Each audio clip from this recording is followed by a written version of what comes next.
வணக்கம் மக்களே. திராவிட முன்னேற்றக் கழகத்தின் தலைவரும் தமிழக முதல்வருமான ஸ்டாலின் அவர்கள் கதறி அழுதுள்ளார். தலைமைச் செயலகத்தை விட்டு வெளியேறுமாறு தேர்தல் ஆணையம் கூறியுள்ளது.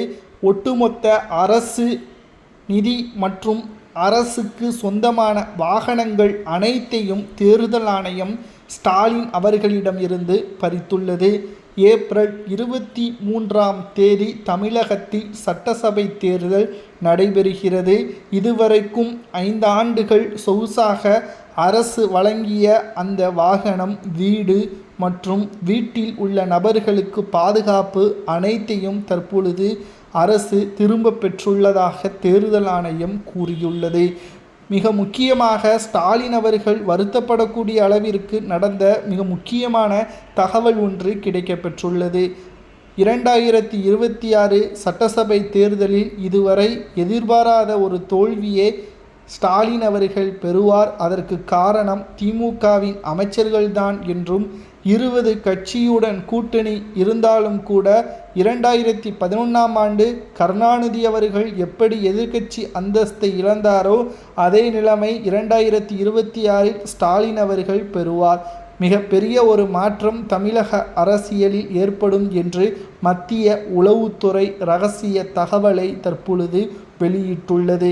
இந்த தகவல் தெரிந்தவுடன் தான் ஸ்டாலின் அவர்கள் என்ன செய்வதென்று தெரியாமல் தற்பொழுது ஒரு கட்சியை கூட விடக்கூடாது என்பதற்கேற்ப 20 கட்சியுடன் கூட்டணி வைத்து அனைவருக்குமே தற்பொழுது சீட்டுக்களையும் வழங்கி வருகிறார் ஸ்டாலின் அவர்கள்.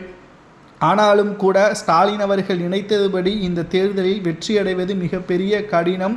அதுவும் திமுகவிற்குள்ளேயே உட்கட்சி மோதல் ஏற்பட்டுள்ளது.